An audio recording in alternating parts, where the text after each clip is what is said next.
우리를 너무 사랑하시는 하나님 아버지, 헤아리기 어려운 사랑의 깊이에 감사합니다. 우리의 모든 것을 아셔서 우리 앞길을 예비하시고 주님 보시기에 좋은 것으로만 채워주시니 그 또한 감사합니다. 장전제일교회 청소년부에 하나님 보시기에 가장 좋은 청소년들로 채워주셨으니 순종하고 아이들을 사랑하게 하여 주시옵소서. 코로나로 인해 경제적으로 힘들어진 가정들이 있습니다. 우리 아이들 힘든 마음을 만져주셔서 세상의 것 붙잡고 힘내는 것이 아닌 하나님 손 붙잡고 힘내게 하여 주시옵소서. 김강성 목사님이 전하시는 하나님 말씀에 능력 부어주셔서 우리 아이들 은혜의 풍성함 누리게 하시고 깨닫게 하시옵소서. 매일매일 목사님의 영과 육을 강하게 지켜주시옵소서. 예배 가운데 함께 하시는 하나님께 감사하며 이 모든 말씀 예수님 이름으로 기도합니다.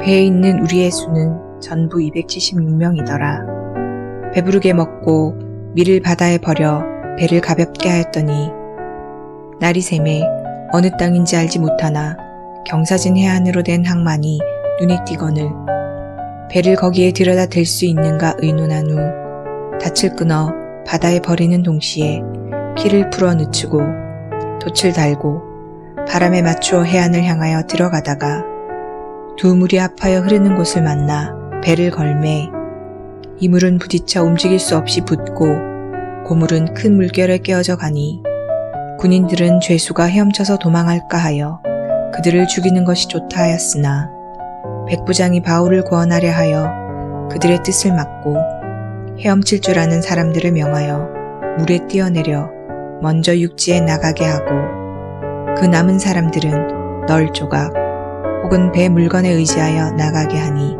마침내 사람들이 다 상륙하여 구조되니라.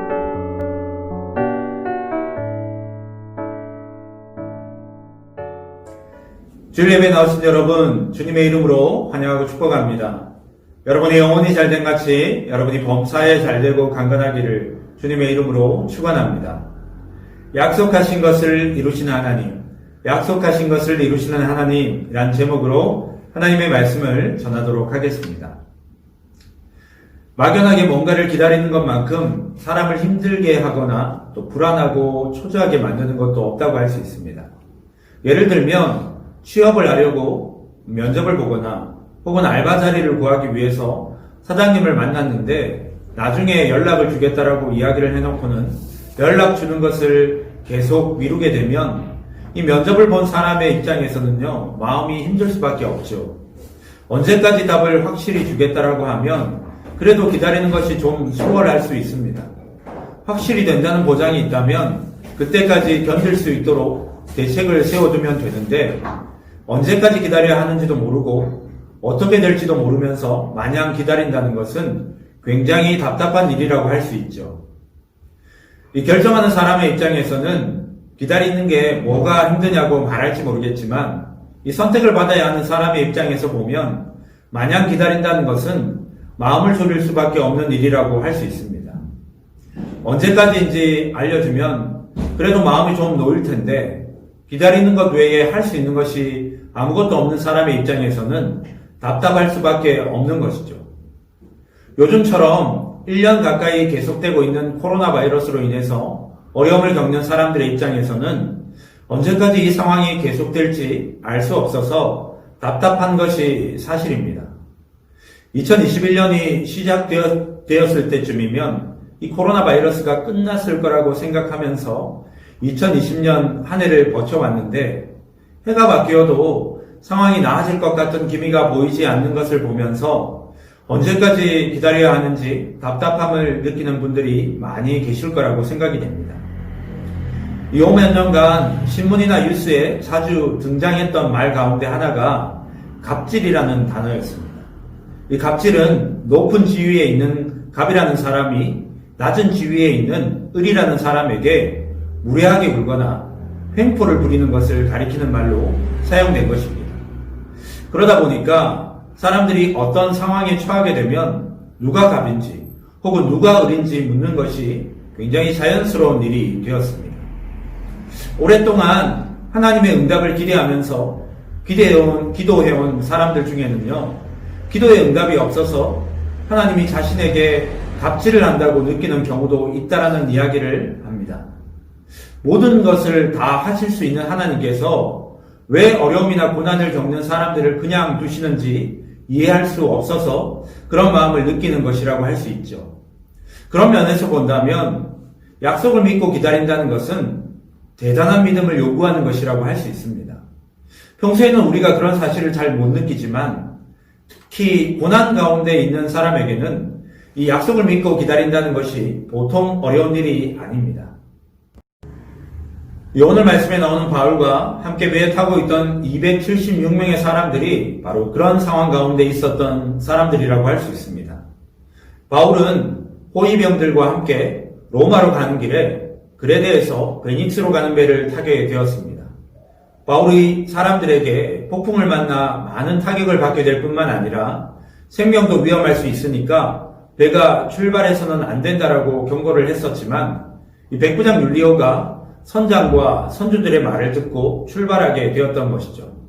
그런데 출발은 순조로웠지만 바울의 말처럼 중간에 유라굴로 광풍을 만나게 되면서 하루 이틀이면 도착했을 거리를 무려 14일간이나 바다 한가운데에서 표류하게 되었습니다. 구원의 소망이 모두 사라진 그 순간에 바울이 사람들에게 하나님께서 자신에게 약속하신 것을 사람들에게 이야기하죠. 23절에서 25절 말씀을 보면요. 내가 속한 바 곧 내가 섬기는 하나님의 사자가 어젯밤에 내 곁에 서서 말하되 바울아 두려워하지 말라. 내가 가이사 앞에 서야 하겠고 또 하나님께서 너와 함께 항의하는 자를 다 내게 주셨다 하였으니 그러므로 여러분이여 안심하라. 나는 내게 말씀하신 그대로 되리라고 하나님을 믿노라. 라고 말씀합니다. 이 절망 가운데 있던 사람들에게 바울의 말이 희망적이기는 했지만 그럼에도 이 사람들이 안심할 수 없었던 이유는 언제쯤이면 폭풍에서 벗어나 육지에 상륙할 수 있을지 알 수가 없었기 때문이었습니다. 이 바울이 타고 있던 배에는 276명이나 되는 사람들이 타고 있었습니다. 14일쯤 되었을 때 이 선원들은 직감적으로 배가 육지에 가까워졌다는 것을 느낄 수 있었습니다. 어두워서 앞을 볼 수는 없었지만 수심이 점점 얕아지는 것을 확인할 수 있었던 것이죠. 절망 가운데 있던 사람들에게 이 조금이나마 희망의 빛이 보이기 시작했던 것입니다. 그런데 육지와 가까워졌다고 해서 문제가 해결된 것이 아니었습니다. 육지 근처에는 바위가 많이 있어서 폭풍으로 많이 훼손된 배로 육지까지 가는 것은 쉬운 일이 아니었던 것이죠. 선원들은 아직 위기가 끝난 것이 아니라는 것을 잘 알고 있었습니다. 그래서 자기들이라도 구명보트를 타고 육지로 가려고 했던 것이죠. 하나님은 이 바울에게 배에 타고 있던 276명의 사람들 가운데 한 명도 생명을 잃어버리지 않을 것이라고 약속하셨지만 선원들은 이 배로는 육지까지 갈 수 없다라고 생각을 했습니다. 그래서 자기들이라도 구명보트를 타고 도망을 치려고 했던 것이죠. 그 모습을 본 바울이 백부장과 군인들에게 이야기를 합니다. 이 31절 말씀을 보면요. 이 사람들이 배에 있지 아니하면 너희가 구원을 얻지 못하리라 라고 말씀합니다. 바울의 말을 믿었던 백부장은 배에 있던 구명보트를 모두 바다에 버렸습니다. 만약을 대비해서 비축해 놓았던 식량도 배에 타고 있던 사람들과 모두 나눠 먹고 남은 밀은 바다에 모두 버렸죠. 처음에는 이 바울의 말을 귀담아 듣지 않았던 사람들도 이 바울이 건네준 음식을 먹고 용기를 얻을 수가 있었습니다. 그런데 눈앞에서 벌어지는 상황을 보면 당장 무슨 일이 벌어질지 알 수 없을 만큼 긴박한 상황 가운데 있었습니다. 하나님께서 그 배에 타고 있던 사람들 모두를 살려줄 것이라고 약속하셨으니 상황이 좋아져야 할 것 같은데 이 바울이 하나님의 약속의 말씀을 전하고 난 다음에도 상황은 좋아지는 것 같지 않았던 것입니다. 날이 밝자 배를 육지에 대려고 했지만 육지에서 흘러내려오는 물과 바닷물이 만나는 곳으로 이 배가 빨려 들어가게 되면서 배의 앞부분은 모래톱에 걸리고 또 배의 뒷부분은 파도에 부딪혀서 배가 부서지기 시작했습니다. 이런 상황에서는 배에서 내려서 섬까지 헤엄쳐서 가는 수밖에 없었지요. 그런데 죄수들이 헤엄쳐 도망칠 것을 염려했던 군인들이 이 죄수들을 죽이는 편이 낫겠다라고 이야기했던 것입니다. 당시 로마의 규정에 따르면 군인이 죄수를 놓치는 경우에 죄수들의 형벌을 호송하던 군인이 대신 받아야 하는 그런 규정이 있었습니다. 그러다 보니까 차라리 죄수를 죽이는 것이 더 낫다라고 판단을 했던 것이죠. 하나님은 분명히 이 배에 있는 사람 가운데 한 사람도 죽지 않을 것이라고 약속하셨는데 섬을 바로 눈앞에 두고 바울은 죽음을 맞이할 위기에 처했던 것입니다. 이런 상황을 보면서 저는 개인적으로 그런 생각을 했던 적이 있었어요. 하나님의 약속을 받은 사람은 그러면 도대체 언제까지 그 약속을 믿어야 하는 건가? 당장 눈앞에서 약속이 이루어지고 있는 것 같은 증거들이 눈에 보인다면 좀 굉장히 좋겠지만 이 바울이 겪고 있던 상황은요, 나아지는 것이 아무것도 없는 것 같아서 굉장히 답답했을 것 같습니다. 이 성경에 보면 비슷한 경우의 사건들이 종종 나오지요. 대표적인 사건이 바로 여리고성 정복 사건이라고 할 수 있습니다. 하나님께서 이스라엘 백성들에게 가나안 땅을 주시겠다라고 약속하셨고 그 약속의 말씀을 듣고 가나안 땅에 들어갔는데 이 이스라엘이 처음 만났던 성이 바로 여리고성이었습니다. 여리고성은 가나안에서 가장 강한 성이었고 공격하기에 너무나 견고한 성이었습니다. 이스라엘 백성들 입장에서는요, 처음부터 너무 부담스러운 상대를 만났던 것이죠. 그런데 싸움을 해도 이길 수 있을지 장담할 수 없는 그런 상황에서 하나님은 이스라엘 백성들에게 하루에 한 바퀴씩 이 여리고성을 돌라고 하셨습니다. 하나님의 말씀을 이해할 수 없었지만 이 이스라엘은 말씀에 순종해서 하루에 한 바퀴씩 6일 동안 여리고성을 돌았습니다. 그리고 마지막 7일째에는 7바퀴를 돌라고 하셨습니다. 사실 아무리 돌아도 아무 일도 일어나지 않는데 이 계속해서 성을 돌라고 하니까 무슨 생각이 들었을까요? 이스라엘이 한 바퀴씩 돌 때마다 벽에 금이 가고 혹은 성벽이 조금씩 무너져 내렸다면 이 성을 돕는 일은 이상한 일이 아니라 재미있는 일이었을 겁니다. 눈앞에서 하나님의 약속을 이루어 가시는 것이 보이기 때문이죠. 그런데 6일 동안 성을 돌 때에도 마지막 날 7바퀴를 다 돌 때까지 아무 일도 일어나지 않았습니다. 마지막 7바퀴를 다 돌고 나서 백성들이 나팔 소리와 함께 소리를 지르니까 정말 거짓말같이 성이 무너졌던 것이죠. 이전까지는 아무런 조짐도 보이지 않다가 갑자기 성이 무너졌던 것입니다. 하나님의 약속이 이루어지는 순간까지 조금씩 징조가 보이면 희망이라도 있겠는데 아무 일도 일어나지 않는 상황에서 계속해서 하나님의 약속을 믿는다는 것은요, 굉장히 힘든 일이라고 할 수 있습니다. 배에 타고 있던 276명의 사람들 모두가 바울을 통해서 자신들을 구원하시겠다라는 하나님의 약속의 말씀을 들었지만 아무 일도 일어나지 않는 것 같았습니다. 상황이 좋아지기는커녕 더 나빠지기만 했던 것이죠. 바울도 마찬가지였습니다. 흑기를 바로 눈앞에 두고 군인들이 죄수들을 죽이려고 했던 것이죠. 그런데 그 순간 하나님께서 백부장의 마음을 움직이셔서 바울은 목숨을 건질 수 있었던 것입니다. 그래서 배에 타고 있던 사람들 가운데 일부는 헤엄을 쳐서 또 다른 사람들은 널판지나 배에서 나온 물건을 붙잡고 섬까지 갈 수 있었던 것입니다. 그렇게 14일간 풍랑 속에서 표류하던 배의 마지막을 성경은 이렇게 기록하고 있습니다. 마침내 사람들이 다 상륙하여 구조됩니다. 마침내 사람들이 다 상륙하여 구조됩니다. 도저히 희망이라고는 보이지 않는 상황 속에서도 하나님은 바울에게 약속하신 것을 이루셨습니다. 배에 타고 있던 모든 사람들이 다 구원을 얻었던 것이죠. 참 오랫동안 기도했지만 도대체 하나님의 약속이 언제쯤 이루어질까를 생각하면 마음이 불안하기도 하고 때로는 절망스럽기까지 한 우리를 향해서 하나님은 약속하신 것을 반드시 이루시겠다라고 말씀하십니다. 하나님은 276명 가운데 한 사람도 놓치지 않고 모두 구원하셨습니다. 비록 지금은 못 견딜 것 같고 이번에는 도저히 안 될 것 같다는 생각이 드는 그 순간에도 우리가 하나님을 바라보고 의지할 수 있는 것은 하나님은 약속하신 것을 반드시 이루시는 분이라는 겁니다. 이 사실이 여러분들이 올 한 해를 기도로 시작하고 또 계속해서 기도할 수 있는 힘과 용기를 주면 좋겠습니다.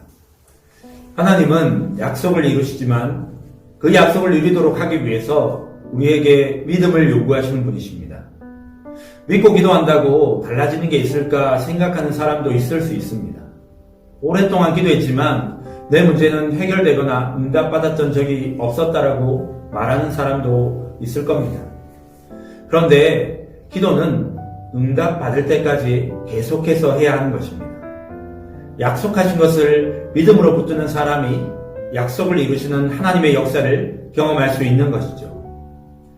하나님은 두려움과 염려 가운데 있는 사람들에게 끝까지 포기하지 말고 나를 신뢰하라고 말씀하십니다. 하나님을 믿고 신뢰하는 사람이 바로 하나님의 은혜를 경험할 수 있는 것이죠. 너무 답답하고 때로는 힘이 들더라도 약속하신 것을 반드시 이루시는 하나님을 믿고 또 믿음으로 나아가기를 소망합니다. 하나님을 끝까지 신뢰하는 사람에게 하나님은 믿음의 열매를 반드시 거두게 하실 것입니다. 약속의 말씀을 의지하여 아름답고 복된 믿음의 열매를 풍성하게 거두는 하나님의 사람이 되시기를 주님의 이름으로 축원합니다. 기도하겠습니다. 하나님, 하루하루 살아가면서 불안하고 두렵고 걱정과 염려에 쌓여서 살아갈 때가 얼마나 많은지 모릅니다. 하나님께서 약속의 말씀을 주셔도 이루어질까 의심이 들기도 하고 때로는 절망적인 상황 앞에서 좌절할 때도 있습니다. 그러한 순간에도 약속하신 것을 반드시 이루시는 하나님임을 믿고 주님을 믿음으로 따라가는 저희들 될 수 있게 은혜를 베풀어 주시옵소서. 우리의 연약함과 한계를 아신 하나님, 주님께서 우리에게 성령의 충만함을 더하여 주시고 믿음의 믿음을 더하여 주셔서 어떠한 상황들 가운데서도 하나님을 신뢰하고 믿음으로 따르는 저희들 될 수 있도록 은혜를 베풀어 주시옵소서. 감사합니다. 예수님의 이름으로 기도드립니다. 아멘.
안녕하세요. 사랑하는 청소년부 친구 여러분, 올 한 해에도 장전제일교회 청소년부를 통해서 여러분에게 보여주실 하나님의 놀라우신 계획과 사랑의 초청에 임하게 된 것을 진심으로 축하하고 축복합니다. 우리 하나님은 살아계시고 여러분을 사랑하십니다. 그리고 여러분에 대한 놀라운 계획을 가지고 있답니다. 하나님을 알고 싶고 만나고 싶지 않나요? 청소년부 예배와 교제를 통해서 그리고 목사님, 선생님, 친구들이 어떻게 하나님을 만나게 되는지를 지켜보면서 여러분도 꼭 하나님을 만나기를 바라요. 자, 오늘도 여러분을 위해서 두근거리는 마음으로 반 선생님들이 기다리고 있습니다. 예배 후에 각 반별로 11시까지 교제를 하십시다. 현재 비대면의 상황에서 당분간은 영상으로 만나고 있지만 하나님과의 약속 시간 주일 오전 9시 30분에서 11시까지를 기억하고 주일 아침 일찍 일어나 마음을 들여 우리 함께 예배를 드립시다. 사랑합니다.